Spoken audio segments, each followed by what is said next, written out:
A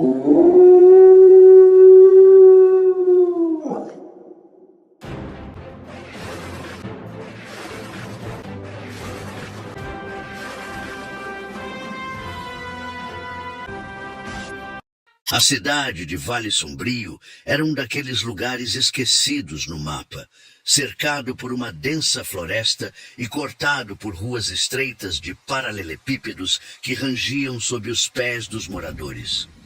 Durante o dia, era um lugar pacato, onde todos se conheciam e cumprimentavam com acenos discretos. Mas naquela noite, um peso diferente pairava no ar. O céu estava tingido de um vermelho profundo, e a lua, enorme e sangrenta, parecia observar tudo lá do alto, como se fosse um presságio de algo terrível prestes a acontecer. Dona Marieta, a senhora mais velha do vilarejo, sentada na varanda de sua casa, apertava os olhos para o céu e murmurava baixinho: "A lua sangrenta. Aconteceu antes, vai acontecer de novo." Mas ninguém queria ouvir as palavras da anciã. Muitos a consideravam apenas uma velha supersticiosa, alguém que ainda acreditava nas histórias dos antigos sobre criaturas que caminhavam entre os vivos nas noites de lua cheia. As ruas começaram a esvaziar antes do habitual. As portas foram trancadas mais cedo e as janelas cobertas com tábuas improvisadas. Alguns ainda tentavam disfarçar o medo, dizendo a si mesmos que aquilo era apenas uma coincidência, um fenômeno natural, nada além disso. Mas no fundo, algo parecia errado.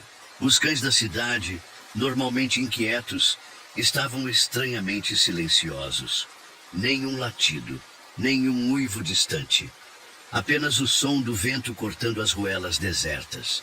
Foi por volta da meia-noite que o primeiro grito rasgou o silêncio.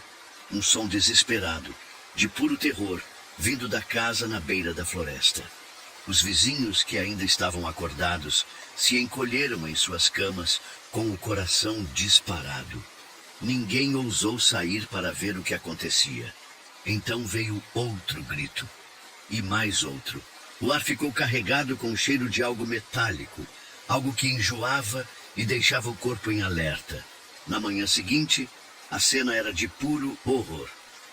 Perto da entrada da floresta, a terra estava manchada de sangue. Marcas de garras enormes rasgavam as paredes das casas próximas. Os corpos, ou o que restava deles, estavam espalhados pelo chão. Pessoas haviam sido despedaçadas, dilaceradas de uma forma que nenhum animal conhecido poderia ter feito. A cidade inteira despertou para o pesadelo. Os que tiveram coragem de sair de suas casas se reuniram em silêncio, encarando a cena com olhos arregalados. Ninguém dizia nada. O medo falava por si só. O prefeito chegou pouco depois, com a expressão transtornada. O chefe da polícia, um homem robusto e calejado chamado Ariovaldo, examinava os corpos sem dizer uma palavra. Ele já havia visto mortes antes, mas nada como aquilo. Era como se alguma coisa tivesse caçado aquelas pessoas. Algo grande, poderoso e impiedoso. "Que Deus tenha misericórdia de nós", sussurrou alguém na multidão. A tragédia daquela noite se espalhou como um incêndio. Não houve necessidade de jornais ou rádio para espalhar a notícia. Bastava o murmúrio dos sobreviventes e os olhares aterrorizados dos que viram o massacre ao amanhecer.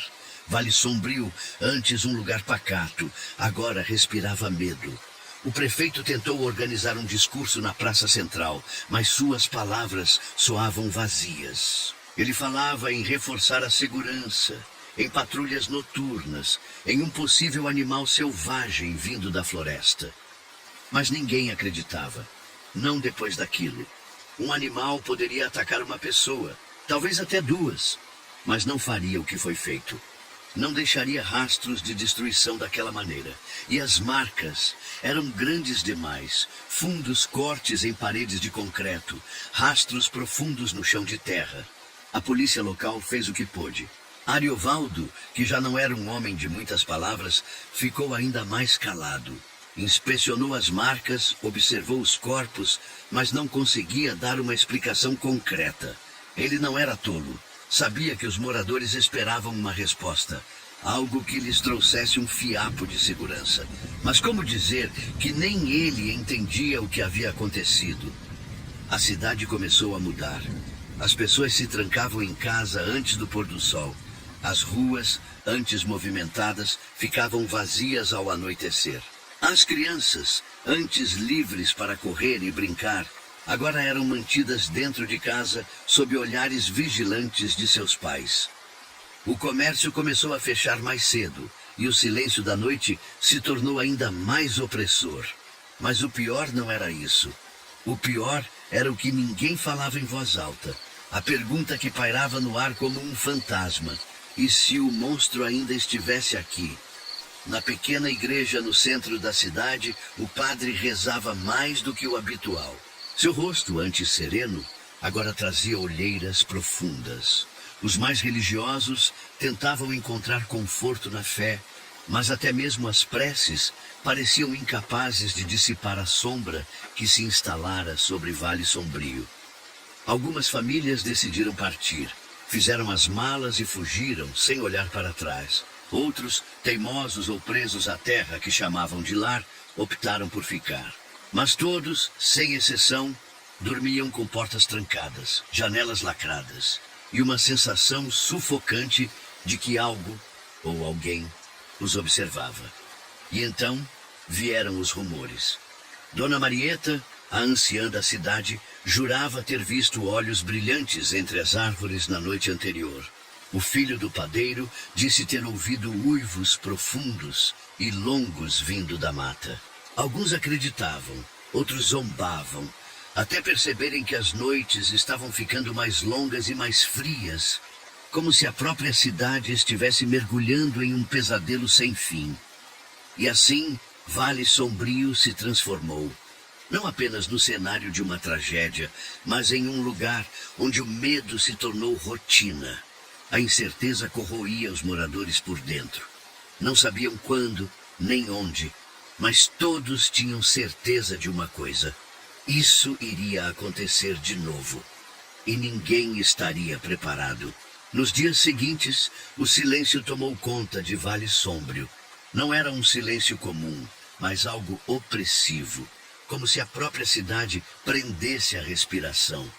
O medo agora morava nos olhares, nos cochichos rápidos entre vizinhos, nas portas que se fechavam apressadamente assim que o sol começava a cair. Mas o pior não era o medo do monstro. O pior era o medo uns dos outros. A ideia se espalhou como um veneno. E se o lobisomem fosse alguém da cidade? Se aquela criatura não fosse apenas um monstro vindo da floresta, mas um morador, um amigo, um conhecido? A paranoia começou sutilmente. Primeiro foram os olhares desconfiados. Depois, os boatos. A cada noite surgia uma nova teoria. O velho Jonas, que morava sozinho na beira da estrada, era estranho demais. O açougueiro Gregório sempre ficava até tarde no trabalho, talvez para esconder algo. O rapaz da farmácia, quieto e reservado, começou a ser evitado. Qualquer comportamento incomum agora era motivo de suspeita. Mas a verdade é que ninguém sabia de nada. Os boatos eram alimentados pela incerteza e a cidade logo se dividiu em grupos silenciosos, cada um desconfiando dos outros. Pequenas discussões começaram a surgir entre vizinhos. Um homem jurou ter visto alguém perambulando pela rua na noite anterior, mas quando foi pressionado, não soube dizer quem. Outros juravam que os cães sentiam a presença do monstro, que só latiam para certas pessoas. Dona Marieta, a velha que alertara sobre a lua sangrenta, continuava a murmurar suas preces. O mal está entre nós, dizia, sem jamais apontar um culpado. Seu aviso pairava sobre a cidade como uma profecia inevitável. O xerife Ariovaldo também começou a sentir o peso do medo. Ele sempre foi um homem de lógica, mas até sua lógica falhava diante daquilo. Os rastros que encontrou na cena do massacre, as pegadas descomunais que desapareciam repentinamente, Nada fazia sentido. Ele tinha sua própria suspeita, mas não ousava dizê-la em voz alta. Não ainda. Então, algo aconteceu. Na madrugada de uma quarta-feira, a porta da casa de Maurício, um dos fazendeiros da região, foi encontrada completamente destruída. Como se algo tivesse simplesmente arrancado a madeira com as próprias mãos. Ou garras. Mas dessa vez, não havia corpos. Apenas o silêncio e um cheiro metálico no ar. As perguntas começaram a ferver. Por que Maurício? Por que não houve mortes? Ele havia fugido? Ou pior, teria se transformado? A cidade mergulhou ainda mais na paranoia. Todos queriam respostas, mas ninguém tinha coragem de perguntar diretamente. O que aconteceria se acusassem a pessoa errada? E pior, e se acusassem a pessoa certa? A próxima sexta-feira se aproximava, e com ela, outra lua sangrenta. E o monstro, seja quem fosse, ainda estava ali. A semana passou arrastada, como se cada dia fosse um ciclo interminável de medo e incerteza. O pôr do sol agora era visto como um aviso, um limite que ninguém ousava cruzar. A cidade estava em silêncio, mas um silêncio diferente, carregado de tensão. Como se todos soubessem que algo estava prestes a acontecer. A próxima sexta-feira se aproximava, e com ela a lua sangrenta. As famílias que ainda não haviam partido estavam trancadas dentro de casa, rezando baixinho ou segurando armas improvisadas, como se isso pudesse protegê-las. Alguns moradores pregavam tábuas nas janelas, outros deixavam potes de sal nas portas, um resquício das antigas crenças que diziam que o sal afastava o mal. Mas todos sabiam, no fundo, que aquilo era inútil. Ariovaldo passava as noites acordado, rondando as ruas quase desertas, tentando encontrar alguma pista, qualquer coisa que lhe dissesse quem ou o que era a criatura. Mas o lobisomem não deixava rastros. Ele era um fantasma, um pesadelo que se materializava apenas quando a lua se tingia de vermelho.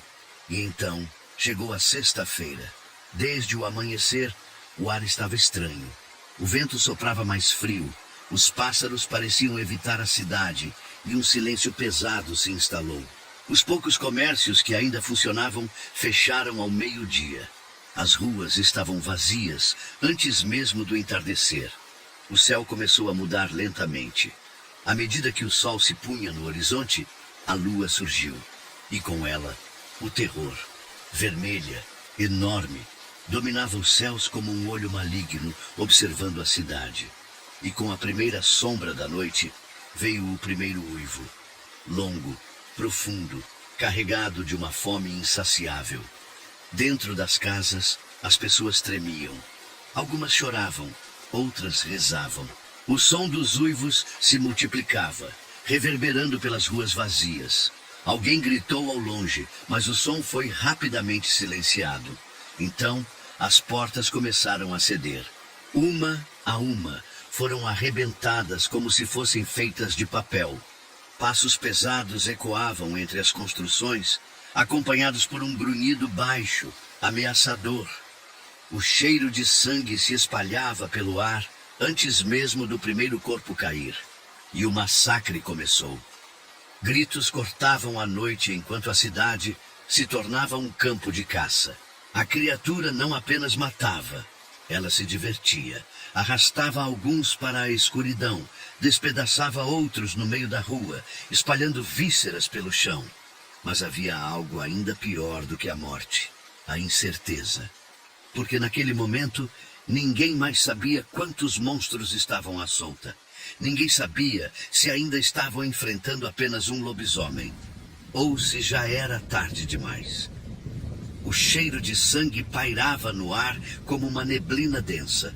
O silêncio que antes dominava Vale Sombrio agora era rasgado pelos gritos dos que tentavam fugir e pelos rugidos da criatura que os caçava. Portas eram destroçadas, janelas quebradas, e onde quer que a sombra do monstro passasse, apenas o horror ficava para trás. Ninguém sabia para onde correr. Algumas famílias tentaram se esconder em porões escuros, trancando-se atrás de móveis pesados, mas o barulho de garras arranhando a madeira e o estalo de ossos quebrando logo selavam seus destinos. Outros tentaram fugir pela floresta, correndo sem olhar para trás, mas o lobisomem era rápido, muito rápido. No meio do caos, Ariovaldo, o xerife, tentava manter a razão. Ele havia passado anos lidando com criminosos, enfrentado brigas de bar, perseguido ladrões, mas nada o preparou para aquilo. Ele viu o monstro com os próprios olhos, enorme, musculoso, coberto por pelos escuros e fétidos, com olhos brilhantes e selvagens. Suas garras, afiadas como navalhas, eram capazes de rasgar uma pessoa ao meio com um único golpe. E então veio a pior revelação daquela noite. No meio de uma rua manchada de sangue, Ariovaldo viu algo que o fez congelar. Não era apenas um lobisomem, eram 3. O xerife sentiu o estômago revirar. Não era um pesadelo isolado. O mal havia se multiplicado. Quantos mais estariam à espreita? Quantos outros moradores já haviam sido marcados por essa maldição? Ele não teve tempo para pensar. O primeiro lobisomem o viu. Seus olhos brilharam na escuridão e, em um instante, a criatura avançou. Ariovaldo correu. Correu como nunca antes. O som das patas pesadas martelando o chão atrás dele era um lembrete cruel de que qualquer erro significava morte. Ele se esgueirou por ruelas estreitas, pulou cercas, tentou despistar os monstros, mas eles estavam sempre lá. Sempre próximos, sempre famintos. Ao longe, um grupo de moradores tentava se proteger dentro da igreja. As portas de madeira grossa eram suas últimas esperanças. Mas os lobisomens não conheciam barreiras. Eles se lançaram contra a estrutura, golpeando as paredes com fúria. Cada pancada fazia as vigas estremecerem. Cada segundo parecia um passo mais perto do fim. Dentro da igreja, rostos pálidos olhavam para o padre, esperando um milagre. Mas não haveria milagres naquela noite. E então, a porta finalmente cedeu. A cidade já estava condenada. A porta da igreja se estilhaçou em pedaços, quando o primeiro lobisomem atravessou a entrada. O padre segurava um crucifixo com as mãos trêmulas, murmurando orações que morriam antes mesmo de sair de seus lábios. Os moradores encolhiam-se nos cantos, esperando o inevitável.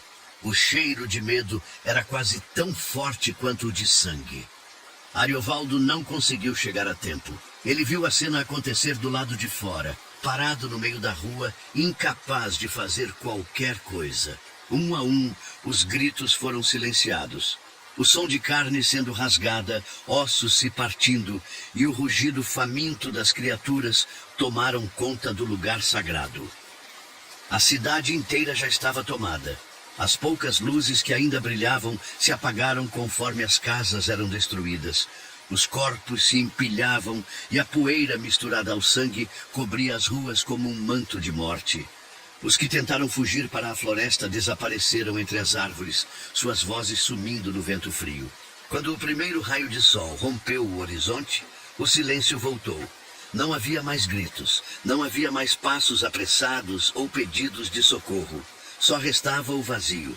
Ariovaldo, ferido e coberto de poeira e sangue, parte dele, parte de outros, abriu os olhos com dificuldade. Ele não sabia quanto tempo havia ficado ali, imóvel, deitado entre os escombros. Mas sabia de uma coisa: sobreviveu. O xerife se levantou devagar, sentindo o corpo inteiro protestar.